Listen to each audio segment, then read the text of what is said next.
A partir de agora, na Unesp FM, Observatório do Esporte. O programa que dá bola a todas as modalidades esportivas.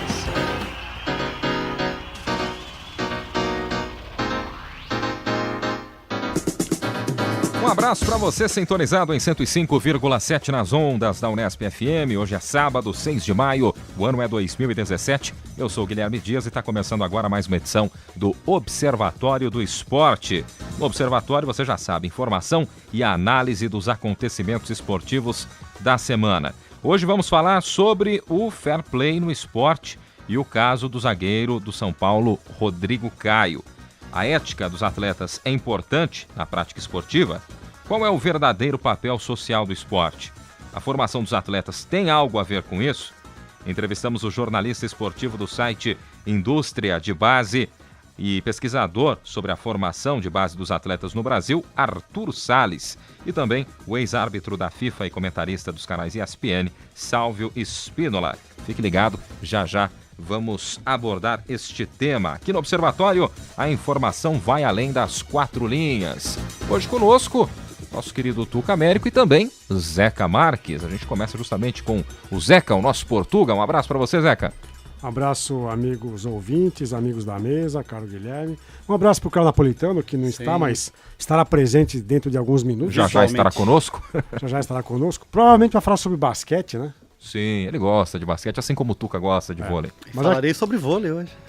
Mas já que você falou, meu caro Portuga Zeca Marques, eu quero primeiro fazer um salve, uma menção ao outro Portuga, ao gajo Cristiano Ronaldo, que mais uma vez em jogos decisivos na Liga dos Campeões marcou 3 gols. Transmissão de pensamentos, que eu ia perguntar sobre o Cristiano Ronaldo. Já tinha feito isso no jogo contra o Bayern de Munique e veja, não são quaisquer adversários, né? O Bayern de Munique, Atlético de Madrid. O Real Madrid, inclusive, nos últimos anos, tem tido muitas dificuldades para vencer o Atlético. Não é para fazer gol, é para vencer, né? Sim. E foi uma vitória categórica com 3 gols dele. E ao contrário do que a gente percebe no Messi, o Messi nos últimos meses, no último ano, parece que vem numa trajetória assim muito irregular. Né? Uma queda de rendimento. Queda de rendimento. E o Cristiano Ronaldo, apesar de não ser fulgurante em todas as partidas, ele tem mantido uma performance, inclusive com resultados, que é admirável. Eu queria louvar o aspecto físico, né? O preparo físico do Cristiano Ronaldo. Pois é, 32 anos, Tuca Américo. Então... E espero que ele continue fazendo isso também com a seleção de Portugal, não só com o Real Madrid. Ano que vem tem só Copa. Tem um Cristiano Ronaldo em Portugal. Mas nós temos Copa das Confederações, a competição da Copa, Portugal participa como campeão da Eurocopa. Sim. Então é que a imprensa brasileira não tem comentado muito a Copa das Confederações, o Brasil tá fora, né? Porque o Brasil está fora. Depois de muito tempo a seleção brasileira não vai participar. Um bom presságio, porque toda vez que o Brasil ganha a Copa das Confederações, ele faz um papelão na Copa do Mundo. E não tem o Brasil, mas tem a Alemanha como última campeã do mundo e tem o Chile campeão da Copa América do ano passado. Então temos aí pelo menos algumas seleções que vão dar um colorido à competição. E é a competição na Rússia. Eu tenho particularmente muita curiosidade para saber como é que a Rússia vai organizar esse evento. E a Copa das Confederações sempre é uma espécie de amostra, um aperitivo do país sede do ano seguinte. Aliás, o Brasil, atual campeão da Copa das Confederações, ele não participa desta edição, mas para quem não lembra, em 2013 derrotou a Espanha na decisão por 3-0. 3-0. Uma bela atuação do Neymar, né? Sim. E criou toda aquela expectativa em relação... Fred fez gol até deitado aquele jogo, Verdade. né? E o Neymar tinha acabado de ser negociado com o Barcelona e estava enfrentando, nesse jogo, alguns colegas de time e alguns adversários do Real Madrid e de outras equipes espanholas. E ali a gente ficou muito entusiasmado, né? Mal a gente sabia que um ano depois ia levar de 7. E tem uma certa ironia, né? Hoje o Brasil, primeiro lugar no ranking da FIFA. E não disputa a Copa das Confederações. O último campeão da Copa das Confederações não participa. Mas ainda sobre futebol, o programa da semana passada foi gravado na quarta-feira. E foi gravado antes do jogo Peñarol e Palmeiras, que aconteceu em Montevidéu, no Uruguai. E eu queria fazer algumas observações, né? O programa foi ao ar, porque nós tínhamos feito a gravação antes. E quero dizer o quão lamentável é ver aquele espetáculo numa transmissão ao vivo, em direto, em TV aberta. Sim. O quão lamentável é perceber que o futebol sul-americano ainda fica muito refém dessas questões estruturais, organizativas, de ver um jogador sendo acuado dentro de campo por adversários e depois aquele confronto entre torcidas, que é uma coisa lastimável, né? Isso a imagem impensável dos seguranças jogando lixeiras dos torcedores. Assentos. Né? Acho que também uma crítica à mídia, né? Uma defesa exacerbada no momento do jogo em relação ao Palmeiras. Mal sabia o que tinha acontecido. Sim. Né? E no calor do jogo ali, a mídia tomou um certo partido em relação ao Palmeiras. A gente não sabe muito bem o que aconteceu até hoje, mas naquele momento... a mídia tomou um partido, uma posição muito antecipada, de forma antecipada. Mas na semana passada, a gente até chegou a comentar aqui, que algumas reportagens no Uruguai davam conta de que o Felipe Melo não teria sossego durante o jogo todo, por parte da torcida do Peñarol, em função das declarações que ele fez na primeira coletiva de imprensa, quando ele chega ao Palmeiras.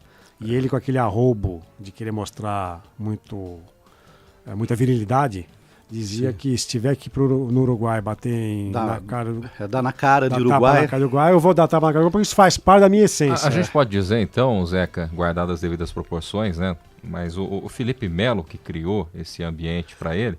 Ele criou uma armadilha da qual ele também foi vítima, né?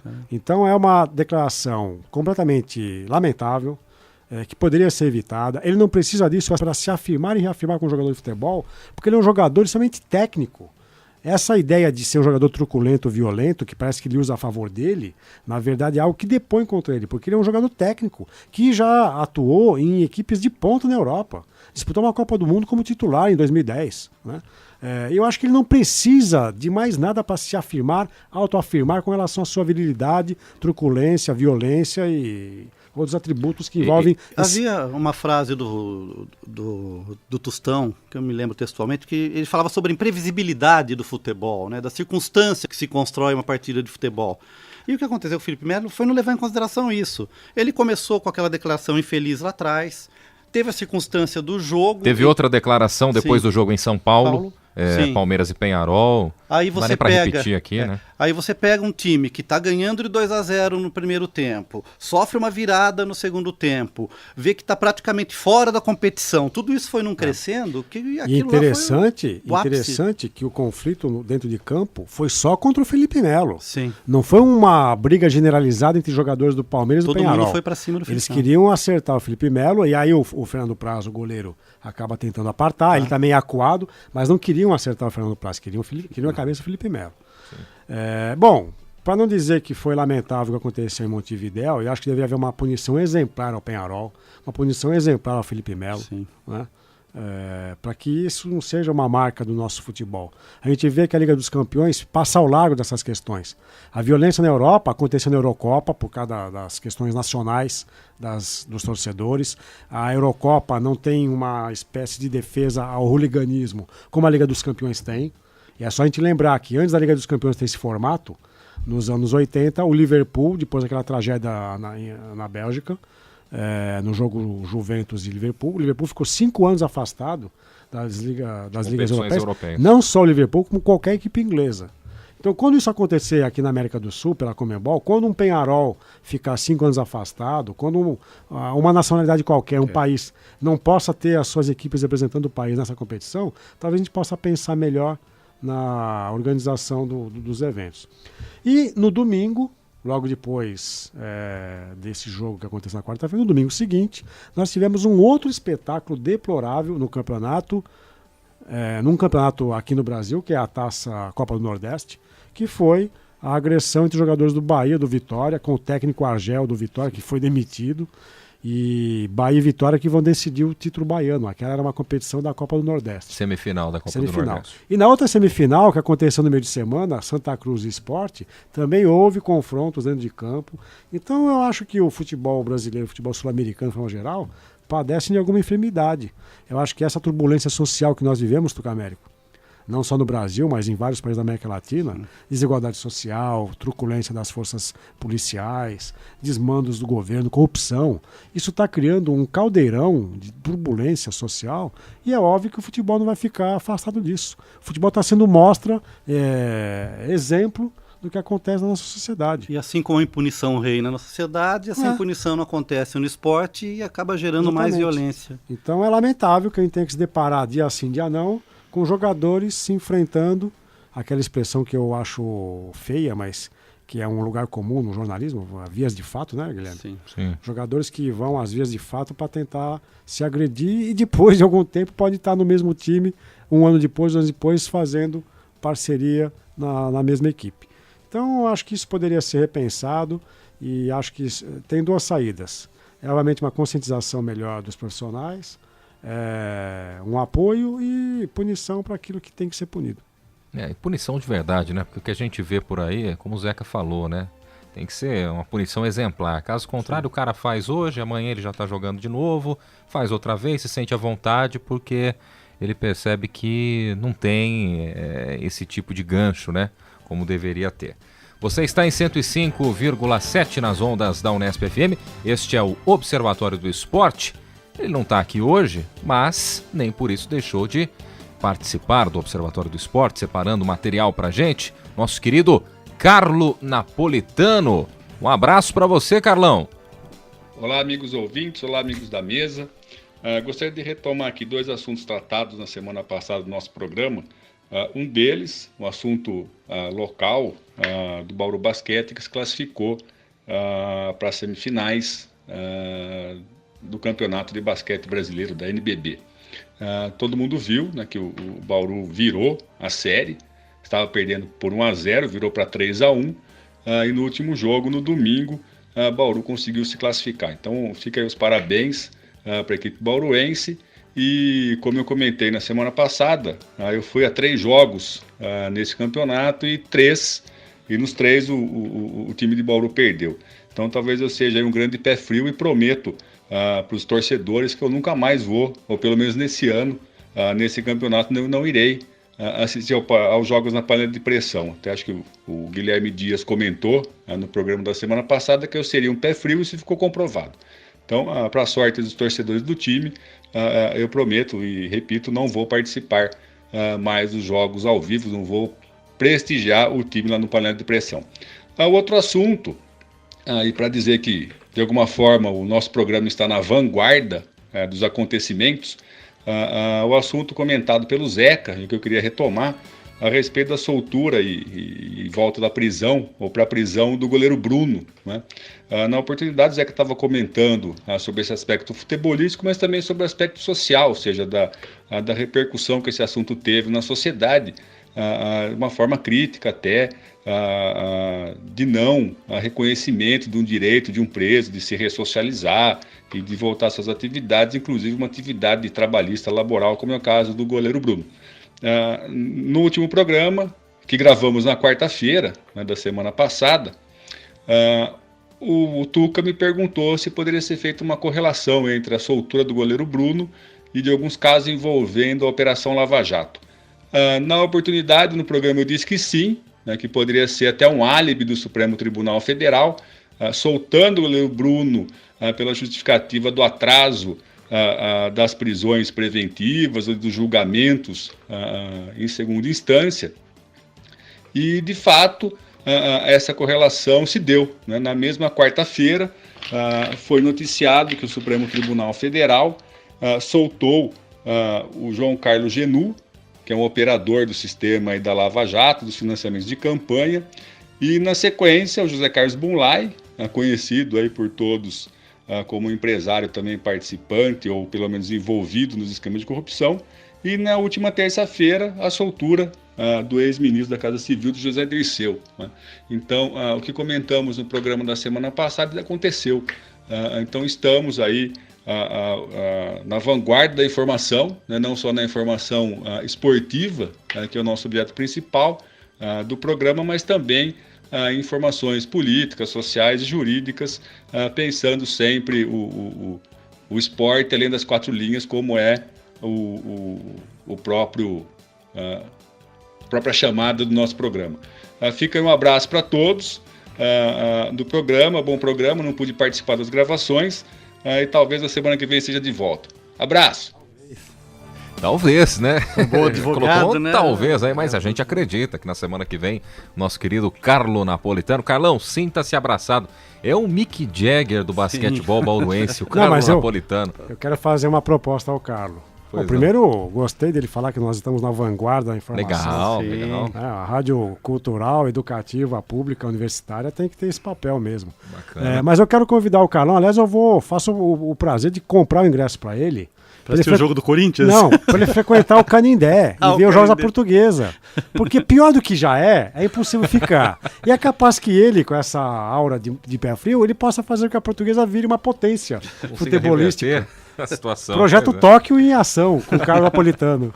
Vamos ver se funciona, né? Ao contrário, o grande Carlão Napolitano, a gente aguarda aí o retorno do Carlão na próxima semana aí no Observatório do Esporte. Ele que falou também, além do caso envolvendo os políticos, mas falou do Bauru Basquete. Bauru Basquete que vai, já a partir de segunda-feira, estrear aí na fase semifinal do NBB, após ter derrotado o time de Brasília por 3-1 na série melhor de 5. Só retomando a questão da soltura e depois a prisão de novo do goleiro Bruno, né? Para a gente entender como é perverso esse mecanismo, né, político e inclusive hoje do judiciário, de utilizar um caso público, né, a questão do goleiro Bruno, que tem um apelo popular, um apelo muito grande, com segundas intenções futuras e posteriores, como a gente tinha antecipado aqui no programa, né? Então, poucas pessoas têm essa capacidade de fazer essa relação entre o que acontece lá com uma decisão judiciária que envolve uma personalidade e que depois pode se aproveitar essa decisão para uso político. Perfeito. Você está em 105,7, este é o Observatório do Esporte aqui na Unesp FM. Continuamos com Tuca Américo. Vamos falar de vôlei hoje, Tuca? Se Carlão falou de basquete, eu me sinto na obrigação de falar de vôlei. Até tradição. Temos poucas notícias do vôlei ultimamente, né?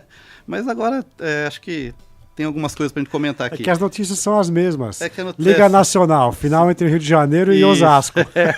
Campeão Rio de Janeiro. Não tem novidade do canal. Aliás, antes de você começar a falar então do vôlei, antecipando que nesta semana, na última quinta-feira pela manhã, tivemos uma coletiva em que ficou definido que a empresa Genter, que vinha patrocinando, era a cota master, inclusive, da equipe de Bauru no vôlei feminino, não será mais o patrocinador master, não estará mais em destaque estampado na camisa, mas continuará investindo o mesmo valor que investia nas últimas temporadas. Só abriu espaço para que outra empresa venha colocar o seu nome, né, como patrocinador master, e com esse dinheiro que antes a empresa Genter trazia reforços para a equipe adulta, grande parte desse valor será revertido para um projeto social. A ideia é transformar a equipe de Bauru como uma das potências do vôlei nas categorias de base também. A princípio, esse projeto deve atender pelo menos 1.000 crianças, chegando nos próximos anos a 3.200 crianças. Então, um papel importante, social. Esse projeto já está em andamento e bacana a gente ver esse incentivo. Não vai contemplar só a modalidade vôlei, outras modalidades também. E não só meninas, meninos também. Muita gente pode confundir as coisas pensando que o time de vôlei é feminino, né? Mas o patrocinador master, então, abrindo essa possibilidade aí e fazendo um papel muito bacana, né? Com 3.200 crianças já nos próximos anos. Bem, eu vou aproveitar o gancho, então. É um tema que eu deixei aqui meio na gaveta, já que você puxou esse assunto. Eu acho muito importante investir nas categorias de base, na formação do atleta. A gente tem uma deficiência nisso. E um dos comentários que eu tinha separado para possivelmente discutir aqui é uma notícia da Folha de São Paulo, da última quinta-feira, que dizia assim: nadadores acima dos 30 anos se destacam no Maria Lenk, torneio de natação Maria Lenk, e ofuscam nova geração. Ou seja, ofusca uma nova geração, ou não existe ainda uma nova geração na natação brasileira? Né? Então, a matéria diz que após 2 dias de disputas, no troféu Maria Lenk, e que a ideia é que hoje aparecesse uma nova geração de nadadores do Brasil, isso não aconteceu. Né? E até a noite de terça-feira, dia 3, das competições que a gente tem o resultado, 3 das 5 melhores performances da competição, que vai classificar para o Mundial de Budapeste, foram obtidas por atletas de mais de 30 anos. E esses atletas estão segurando lá as pernas, os braços desses novos atletas? Esse é um problema, né? Mas, Tuca, tem uma questão interessante, porque a natação brasileira foi muito criticada por não conseguir medalha nos últimos Jogos Olímpicos. Sim. Natação que, historicamente, sempre trouxe medalhas para o Brasil nessa competição. né? E nós não tivemos medalhas. Não. Que foi dentro de casa, a natação, que historicamente sempre é medalhada, não conseguiu êxito. Fiasco, né? Então, uma das possíveis causas dessa falta de uma nova geração, logicamente, é causada pelos escândalos que a gente vê na Confederação Brasileira, né, de Desportos Aquáticos. A gente vê aí notícias diárias sobre roubo, desvio de dinheiro e tal. E a outra também é se existe essa nova geração em formação. Então, acho louvável essa iniciativa em Bauru, né? Porque se a gente não investe hoje na formação, daqui 10, 15 anos não teremos atletas para poder competir em alto nível, em alta performance. Mas ainda ficando em esportes sobre a água, é de se louvar a iniciativa da Confederação Brasileira de Vela, que fez uma eleição agora para a direção da entidade e que os atletas tiveram um voto unitário com o mesmo peso que os dirigentes. Então é uma ideia pioneira na administração do esporte brasileiro, Sim. Porque normalmente o que as entidades fazem? Os clubes têm um peso maior de acordo com a competição que eles fazem e o atleta não tem peso nenhum, o atleta não tem voto. Às vezes é um voto único que representa todos os atletas daquela modalidade. E a Confederação Brasileira de Vela fez então uma eleição pela primeira vez, Sim. em que todos tinham o mesmo peso e os atletas todos puderam votar. Isso é interessante. Então, só para vocês terem ideia, quem vai participar do Maria Lenk é o César Cielo, o Cezão, que está buscando uma vaga para o Mundial no revezamento, né? E a Joana Maranhão, de 30 anos, quebrou o recorde sul-americano. É muito legal ver essas pessoas com essa idade terem ainda uma performance em alto nível, mas é triste ver que a gente não consegue ter atletas mais jovens. Essa renovação. Uma né? renovação para poder participar de competições em alto nível nos próximos anos. Tá ok? Legal. Vamos ao vôlei, então? Vamos voltar para as quadras. Vamos lá. Uma coisa que eu vou falar do vôlei e depois remeter a um caso que aconteceu no basquete, né? Então, o problema é o seguinte, dos 8 times que vão participar do evento, 4, entre aspas, compraram a vaga. O Eczacıbadem, da Turquia, o Dinamo Moscou, o Vôlei Zurique e o Vôlei Nestlé. Então, talvez a alfinetada do Bernardinho tenha endereço certo em relação ao Vôlei Nestlé. Vôlei Nestlé de Osasco, né? Para Isso. quem não acompanha E tanto. a federação também ofereceu... alfinetada com o eterno freguês do Rexona Rio de Janeiro. Porque sempre que existe tem uma uma final entre os rivalidade. dois, o Rio ganha de Osasco e ganhou agora. Sim. Foi campeão da Superliga, né? Não foi. Mas Bernardinho, partindo do Bernardinho, sempre tem alguma intenção escondida, né? Mas para vocês terem ideia, outro time que foi convidado, o Conegliano da Itália, ele recusou, porque ele não quis pagar o valor do convite, e a matéria, infelizmente, não fala o quanto custou esse convite, tá? Mas o Bernardinho tem alguns pontos que são interessantes a gente pensar aqui e discutir. Ele fala assim, como é que não tem um representante africano, se a política da confederação é de expansão para onde o vôlei ainda não tem representatividade? Porque o pessoal não tem bala na agulha para participar. Não tem bala para pagar. Mas, por outro lado, por que não tem nenhum representante da chamada Norseca, que é a América do Norte, Central e Caribe? Né? Uma explicação seria que os norte-americanos não têm clubes, eles estão. A seleção é baseada no voleibol universitário. Né? Não tem e a América liga. não tem liga. Tem seleção forte, mas baseada no vôlei universitário. E América Central e Caribe. Não tem muita tradição no vôlei. Tradição. Mas o único brasileiro é o Osasco? Não, são os dois. O Osasco e o time Bernardinho, o Rexona. Rio de Janeiro. Rio de Janeiro. E esse não pagou, então, para estar no evento? O do Bernardinho não, mas o Nestlé sim, o que dá a entender a matéria. Mas isso está comprovado? Bem, segundo o nosso amigo Bernardinho, sim. Denúncia. Então, denúncia. Então fica aí a questão, né, Zeca, da espetacularização e mercantilização do esporte. Ou seja, você não está levando os melhores equipes ou pensando numa política comum entre as confederações de disseminação do esporte e representantes de diversas regiões do globo. Tá? Mas isso me recorda a questão da seleção brasileira de basquete, que pagou para participar do Mundial, né? E para conseguir também ter o direito de ter a vaga garantida para os Jogos Olímpicos. Sim. Naquela época, a seleção brasileira, em 2016, tinha uma dívida de R$1,5 milhão de reais, que era o preço que a Confederação Internacional cobrava para participar do Mundial. Né? Então, quer dizer, o que é esporte, o que é mérito, o que é negócio, uma vez que você vende convites. Tá? Então fica muito estranha essa situação. Então, o primeiro tópico em relação ao vôlei seria esse. Né? O segundo é uma situação muito estranha. A Rede TV em canais abertos era a única que transmitia com regularidade os jogos da Liga. Né? Mas, em questão dos playoffs e das incertezas em relação ao calendário, ela deixou de transmitir vários jogos, por não saber se vai ter horário na grade, tirar os programas que já estavam contratados e tal, né? Mas é engraçado que as finais estão garantidas na TV Globo e no Sport TV, o que não é uma certa injustiça, e até que ponto eu fico pensando como é criada essa negociação, né? Existe, no mínimo, uma falta de planejamento de marketing, uma falta de estratégia em relação à transmissão. Acho que qualquer modalidade tem interesse em transmitir seus jogos no canal aberto. Se a Rede Vida está disponível, por que a Confederação não cria um calendário adequado ou põe na grade da Rede TV, desculpa, como o futebol já está na grade da TV Globo há décadas, né? Há quanto tempo a gente vê jogos de quarta à noite e domingo à tarde na TV Globo? Está na grade.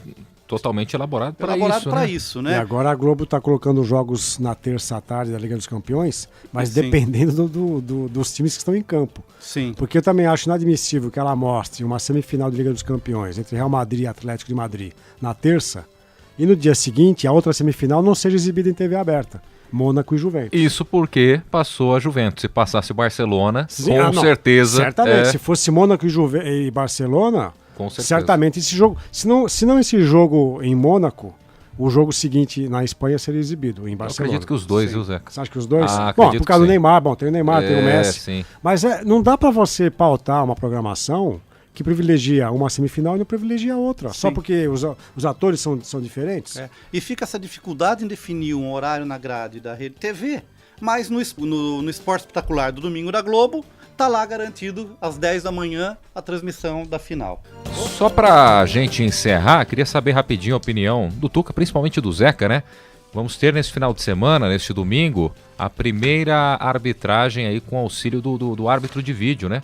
Na decisão do Campeonato Pernambucano, envolvendo Salgueiro e Sport Recife, se não me falha a memória, né, Zeca? O que você acha disso? Uma experiência interessante, se bem que eu sempre acho que qualquer mudança que envolva a regra do futebol, ela deveria ser universal.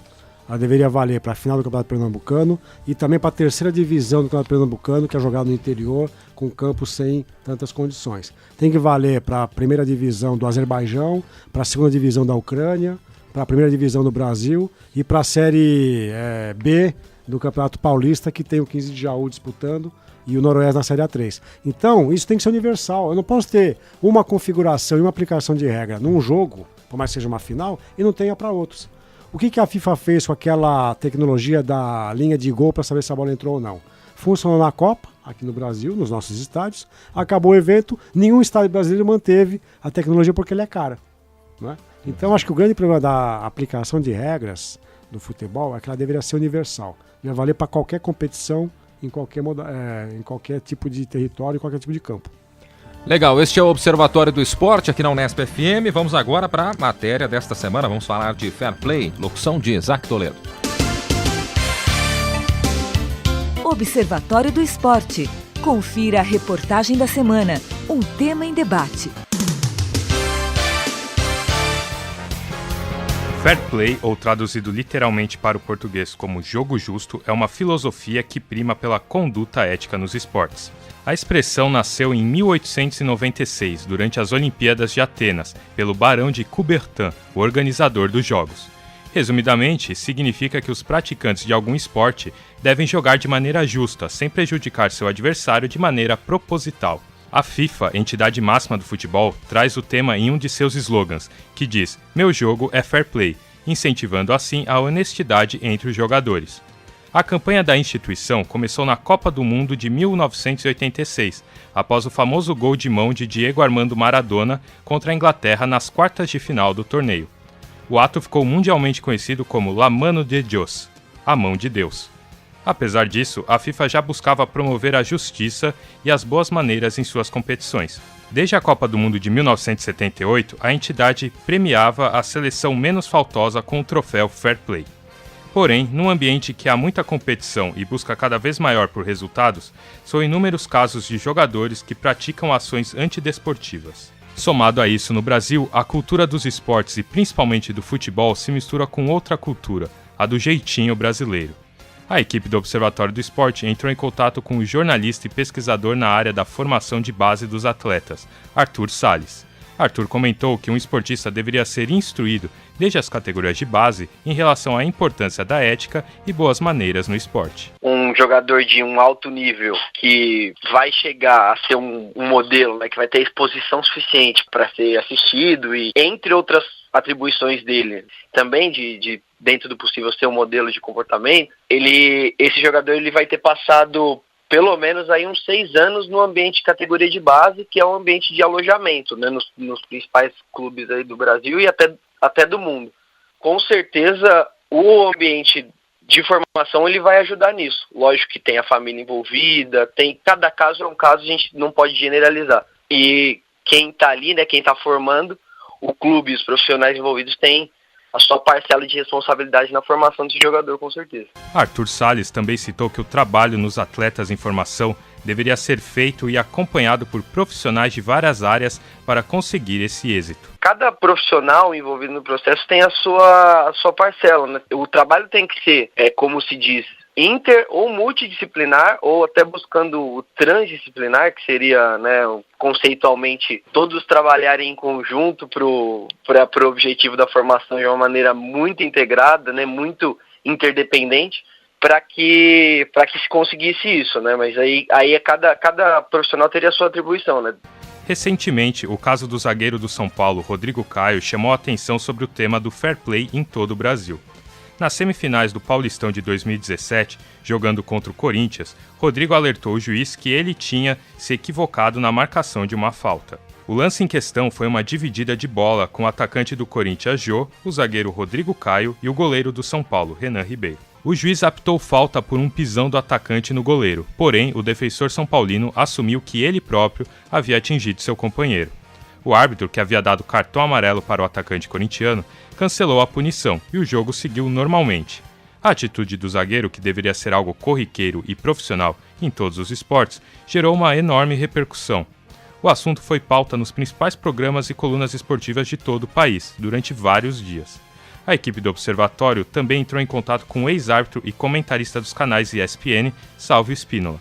Ele comenta que a ação do zagueiro foi benéfica tanto para criar o debate quanto para auxiliar o árbitro do jogo. Falta sim. Agora, o debate é muito bom, a atitude do Rodrigo Caio, que é elogiado por todos, pela maioria, e para o árbitro, melhor ainda, o árbitro Luiz Flávio de Oliveira, recebendo a informação do verdadeiro infrator, né, no caso o Rodrigo Caio, de que a decisão dele estava errada e ele corrigir com essa informação é legitimar a decisão do árbitro.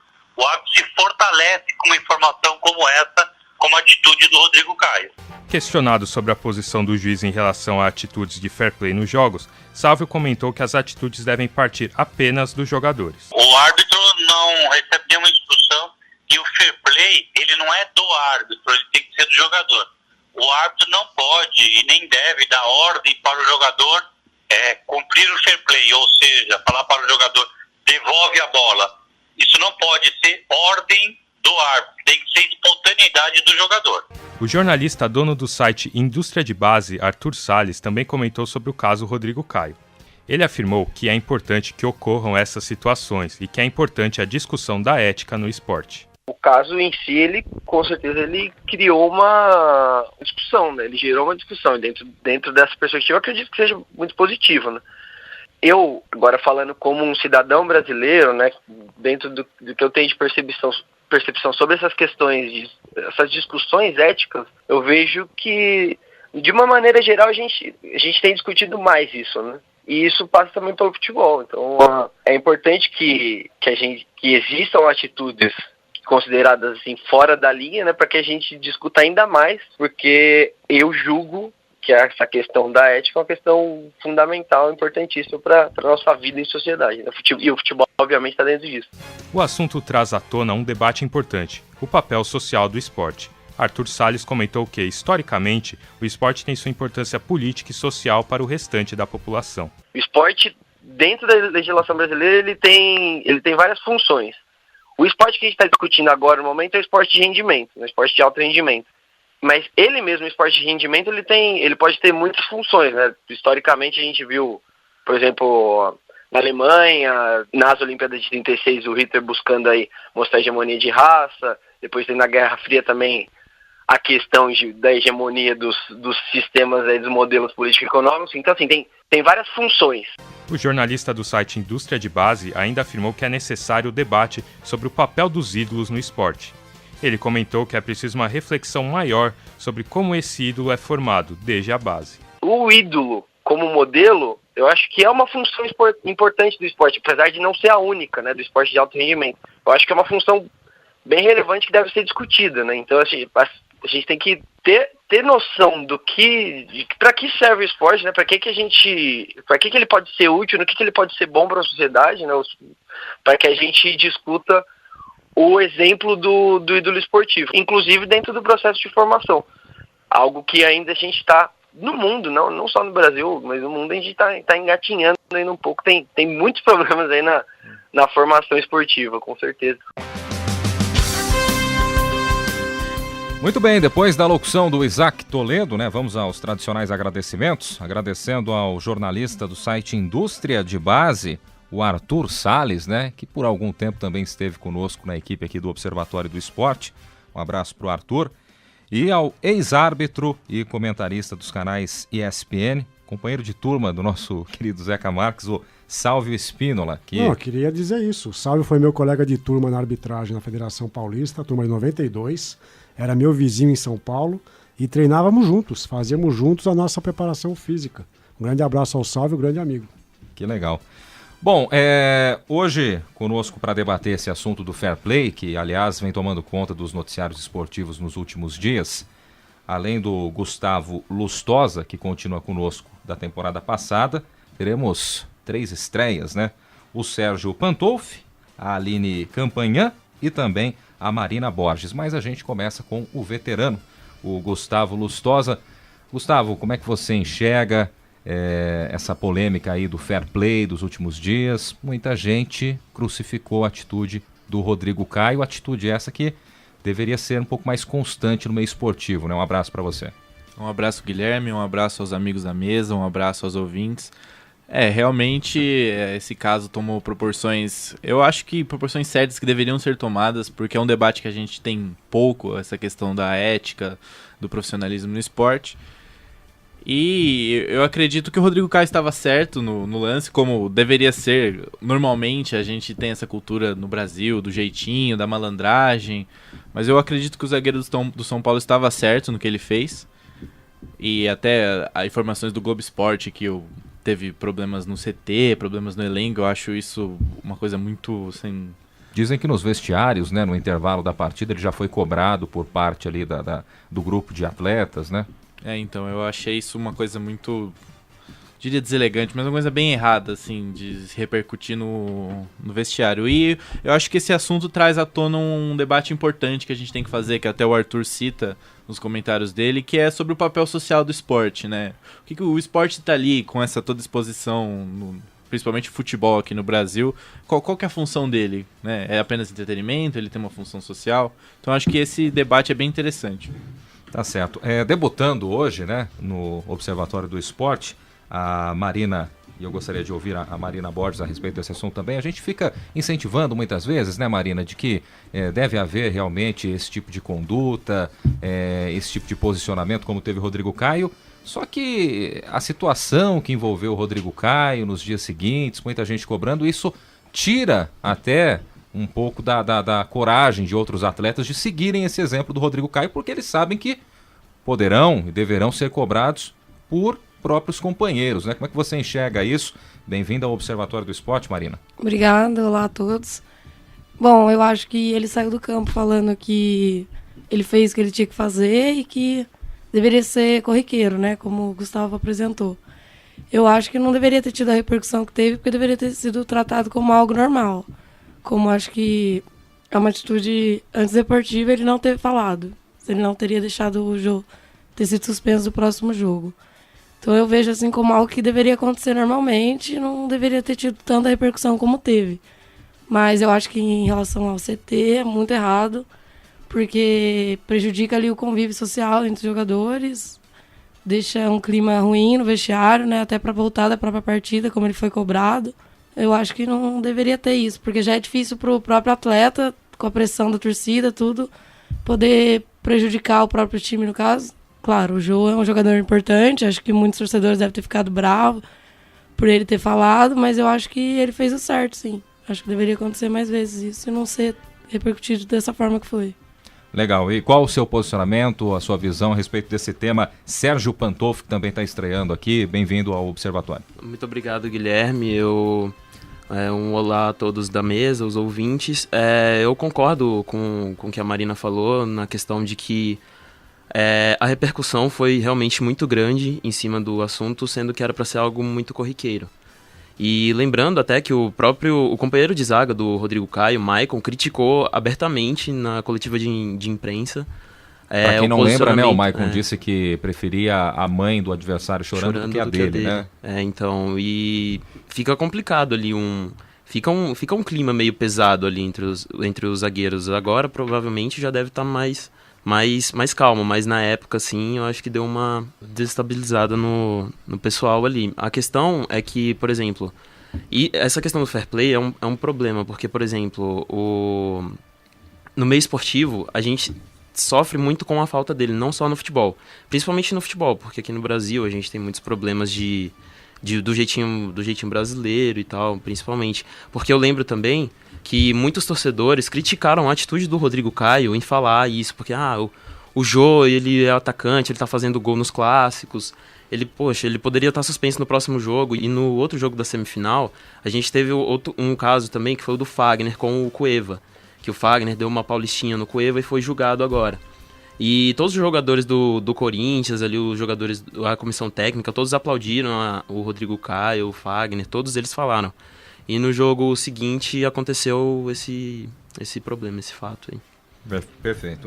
Deixa eu dar as boas-vindas também, mais uma representante de Jaú na mesa, né? A gente perdeu o Thiago Pavini aí na penúltima temporada, né? No ano passado ele Jaú mantendo a tradição. Pois é, Jaú, uma cidade presente aqui no Observatório do Esporte e a partir de agora representada pela Aline Campanhã. Falei certo o seu sobrenome, isso, né? Certo. Aline, bem-vinda, né, ao Observatório do Esporte também. Queria que você falasse a respeito desse primeiro contato, esse primeiro conteúdo, né, primeira matéria que você participa da elaboração e da sua opinião também a respeito desse fair play, principalmente citando o caso do Rodrigo Caio. Obrigado, Guilherme. É um prazer estar aqui no Observatório do Esporte pela primeira vez. Um oi para todos da mesa e um oi aos ouvintes. Bom, como todos já dissem, não era um caso que era para ter dado tanta repercussão, mas porque não é uma coisa que acontece sempre, então quando acontece choca todo mundo. E não divide só os torcedores, mas divide também os jogadores, como foi dito. O Felipe Melo deu uma entrevista faz uns 15 dias atrás falando que estão querendo acabar com o futebol. E isso aí entra de fazer ou não o fair play. Inclusive ele, né? Inclusive ele, nos jogos da Libertadores, contra o Peñarol e tal. Então, eu acho que é um aprendizado que a gente tem que ter com a atitude do Rodrigo Caio. Eu acho que ele tem que ser mais apoiado. Porque a gente tem que entender que o futebol não é só tal do futebol malandragem, como todo mundo pensa. Então, isso daí não entra em ser jogado de forma gostosa, divertida. Eu acho que entra na forma certa de jogar. É que essa questão da malandragem, ela tá tão presente no meio do futebol que quando acontece um fato como esse, né, parece que um absurdo, parece uma coisa de outro mundo, né? Quando na Europa, até me recordo em novembro, se não me falha a memória, na segunda divisão do campeonato inglês, um rapaz sofreu pênalti e ele mesmo disse, não aconteceu nada, não tocaram em mim. E seguiu o jogo, o árbitro foi lá, tapinha nas costas dele, os adversários também foram lá, agradeceram e segue o jogo. E não teve essa repercussão, foi legal, tal, mas não teve essa repercussão negativa como tivemos no caso do Rodrigo Caio do São Paulo. Queria fazer uma pergunta para o Zeca, nosso querido Zeca Marques, que é ex-árbitro de futebol, né? Apitou por quantos anos, Zeca? Profissionalmente, 9 anos. 9 anos profissionalmente. Teve algum caso parecido em alguma partida que você apitou? Você se lembra de alguma situação próxima a essa questão de fair play, Zeca? Semelhante a esse caso que envolveu o Rodrigo Caio e o Jô, não, nunca tive. Mas é até interessante essa sua pergunta, né? Porque o Sálvio disse que o árbitro não pode se envolver com essas questões, mas eu acho que, inclusive, dentro da arbitragem, deveria haver mais fair play entre os próprios membros que estão ali na administração do jogo. Muitas vezes a gente percebe que o árbitro assistente vê uma infração e não tem a coragem de comunicar ao árbitro de que o árbitro se equivocou ou que o árbitro cometeu algum tipo de engano. E isso foi muito recente num jogo que inclusive envolveu o Corinthians e o Palmeiras no estádio de Itaquera. Sim. O árbitro expulsa o jogador do Corinthians de maneira equivocada. O Gabriel, né? Os assistentes sabiam que havia um erro, mas ninguém conseguiu ter acesso ao árbitro. O árbitro não aceitou a opinião dos seus colegas de trabalho. E eu acho que, inclusive, dentro da arbitragem poderia haver mais ajuda. Eu lembro de vários casos em que um árbitro assistente que estava na diagonal oposta do campo, ele saía do seu lugar para ir comunicar ao árbitro de alguma ocorrência que havia acontecido e o jogo estava paralisado porque houve algum tipo de agressão, etc. Então a arbitragem poderia também ser um pouco mais solidária, não só os jogadores. E, mais uma vez, assim como todos já disseram, eu acho que é lamentável que uma atitude do Rodrigo Caio tenha chamado tanta atenção e tenha causado tanta polêmica, porque, inclusive, nesta semana eu ouvi jogadores dizendo que não fariam a mesma coisa que ele fez. No Globo Esporte desta semana entrevistaram o Fred, que atualmente joga no Atlético Mineiro. O Fred que já disputou Copa do Mundo, mais do que uma, disputou 2 Copas pela seleção brasileira, e perguntaram: Fred, você faria o que o Rodrigo Caio fez? Ele pensou, e acho que dentro do universo boleiro parece que é negativo dizer que sim. É até antiético entre eles. É antiético falar que a pessoa seria ética, que seria honesta. Né? E tem uma tradição no futebol brasileiro de que o jogador que é muito respeitador da regra e muito ético e honesto, ele passa também a sofrer um certo estigma. Havia o prêmio no Brasil, o prêmio Belfort Duarte, para o zagueiro que ficasse durante a sua carreira sem ser expulso. E há uma máxima no futebol que diz: zagueiro que se preza jamais ganha o prêmio Belfort Duarte. Porque ele tem que ser violento, ele tem que sofrer... Parar a jogada, ele tem que receber cartão amarelo, cartão vermelho e por aí vai. Né? E para vocês terem uma ideia de um jogador que sempre se pautou por um comportamento ético dentro de campo, que é o Nilton Santos, era chamado de enciclopédia do futebol, o Nilton Santos ficou para a história também por um lance na Copa de 62, que é um lance conhecidíssimo. Ele comete um pênalti no jogo Brasil e Espanha, ele dá um passinho para fora da área e o juiz anota a falta fora da área. Então ali, se ele tivesse sido honesto pelo conceito que a gente tem hoje de fair play, ele não teria feito isso e o Brasil teria sofrido a marcação de um pênalti. Um jogo dificílimo que o Brasil só consegue virar no segundo tempo por 2-1, a Espanha faz 1-0. Agora, se o fair play fosse uma máxima do esporte, não haveria necessidade de arbitragem.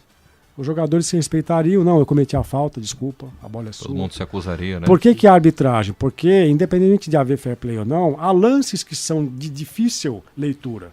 E aí, para ter uma voz neutra, que deveria ser neutra e imparcial, teoricamente neutra, a figura da arbitragem nos esportes surge para quê? Para poder mediar conflitos, para mediar uma visão distinta daquele lance. Uma coisa que ficou muito clara também, a gente falou do comportamento dos próprios companheiros do Rodrigo Caio, né? É claro que alguns se manifestaram a favor, mas a maioria, pelo que chega a informação dos bastidores, não gostaram da atitude do Rodrigo Caio. Mas aí a gente conversando com torcedores do São Paulo, alguns dias depois, e é isso que eu queria trazer, os próprios torcedores não gostaram da atitude do Rodrigo Caio, pelo menos da grande maioria, né? Sei lá, de 10 torcedores fanáticos do São Paulo que eu encontrei, 9 mas esse é o Data Guilherme de Bauru. É o Data Guilherme, o Data Dias. Porque no Data Zeca já diz o contrário. Zeca. Os torcedores são paulinos elogiaram a postura do Rodrigo Caio. Pois é. Então... Pelo menos na minha timeline do Facebook. Ando mal acompanhado, então. Talvez. Pois é. Mas o que eu quero dizer também, né? Eu acho difícil, e eu queria saber a opinião da mesa, acho muito difícil que num curto período de tempo aí, a curto prazo, essa atitude do Rodrigo Caio ela seja constante, porque isso tudo que aconteceu vai amedrontar de certa forma outros atletas. Não adianta aqui a gente falar que não, que mais gente vai fazer isso. Eu acho muito difícil. Eu acho que pra gente ter outro caso no Rodrigo Caio, vai demorar um bom tempo agora. Eu acho que a gente pode explicar isso de uma forma, tentar olhar de uma forma diferente, né? Eu lembro que eu assisti uma palestra uma vez, uma aula magna numa faculdade, que foi muito tempo faculdade privada, eu não lembro, não posso dar crédito à pessoa que deu a palestra, que era um advogado, né? E eu não me recordo o nome dele, infelizmente.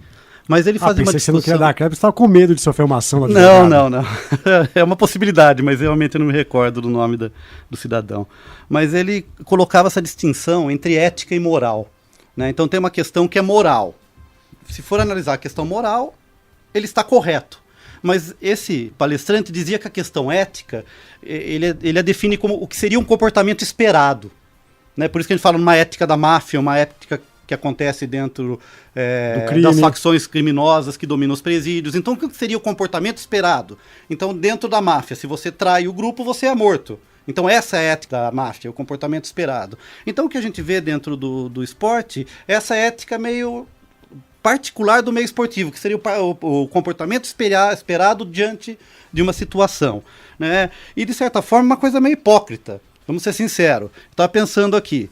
O que acontece quando você tem um jogo de basquete muito disputado e faltam 50 segundos para acabar o jogo? O técnico vai lá, não, para a jogada com falta. Não tem fair play nisso. Mas isso, né? Pelo menos, Tuca, faz parte da regra do basquete. Não, faz parte. Eu acho que o basquete perdeu muito de interesse nos finais quando estabeleceu essa regra. Porque o jogo era mais fluido antes. E para mim, eu fico muito irritado com esses jogos de basquete que estão...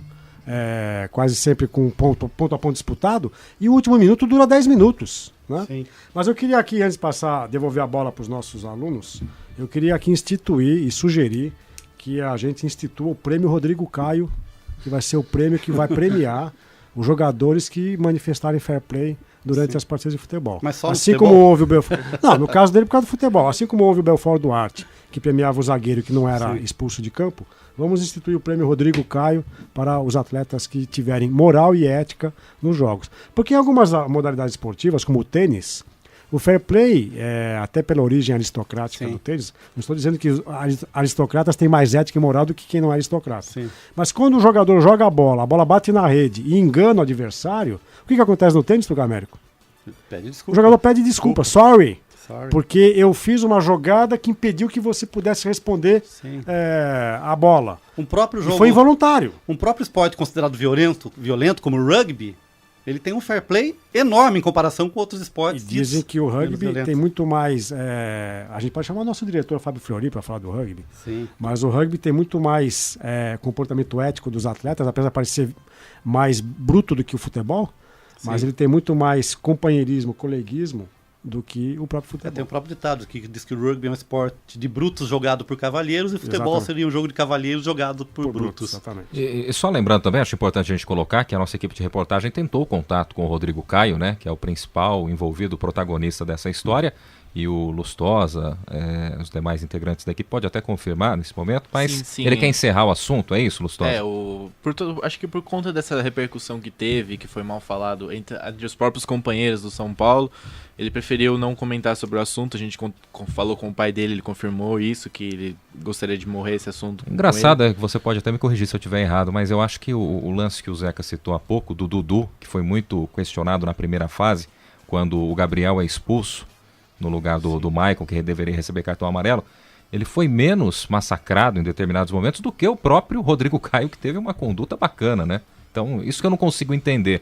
No Dudu, ali reclamaram na hora, no dia seguinte, mas o Rodrigo Caio, o pessoal repercutindo e até agora muita gente massacrando ele. Pois é, eu acho que isso também pode ser até um pouco da fama de bom moço que o Rodrigo Caio tem. Não sei se isso pode interferir. Acho que se você analisar o meio dos jogadores, que tem muitos jogadores que são chamados de jogadores violentos, o próprio Dudu, ele tem uma fama de ser um pouco um cara meio estressado no jogo, meio violento. O Dudu já agrediu o árbitro e não foi punido. Sim, exato. No final de Campeonato Paulista. Passaram a mão na cabeça do Dudu e ele voltou a jogar depois de algumas semanas.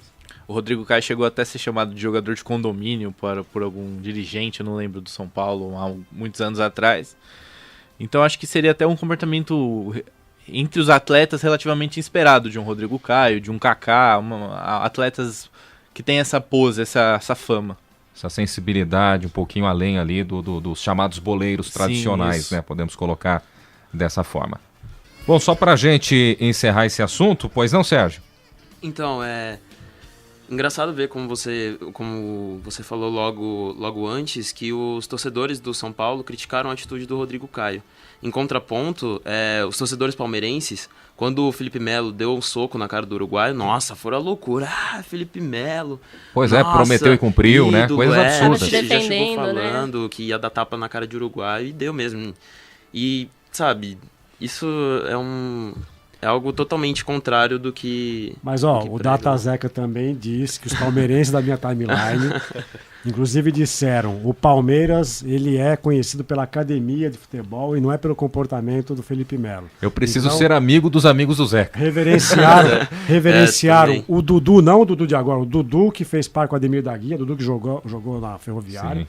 Então, Dudu, Ademir da Guia, Eurico, essas são as referências dos bons palmeirenses.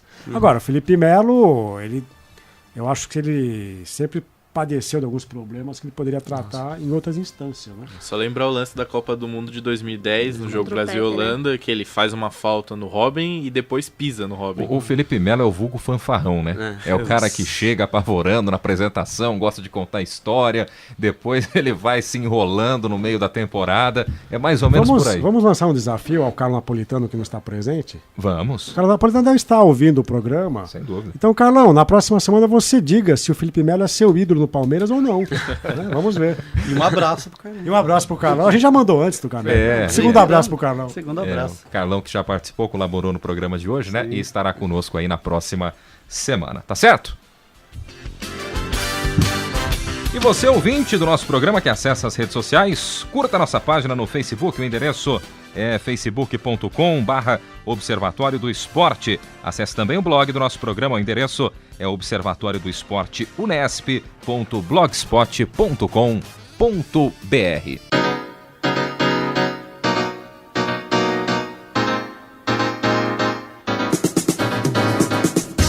E o Observatório do Esporte deste sábado vai ficando por aqui. Teve locução de Guilherme Dias, com comentários de Zeca Marques, Tuca Américo e Carlo Napolitano. Equipe de reportagem, Gabriela Brizotti, Tomás Garcia, Camila Gabriele, Sérgio Pantolfi, Aline Campanhã, Marina Borges, Gustavo Lustosa, Isaac Toledo e André Magalhães. Equipe recheada, né? Direção, Fábio Fleury. Trabalhos técnicos de Paulo Pepa. O Observatório do Esporte é uma atividade de extensão do GCF, o Grupo de Estudos de Comunicação sobre Esporte e Futebol da Unesp. Para você, um grande abraço, obrigado pelo carinho da audiência e até a próxima. Observatório do Esporte, informação além das 4 linhas.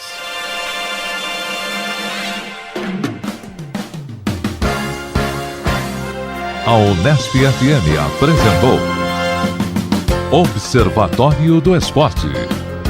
O programa que dá bola a todas as modalidades esportivas.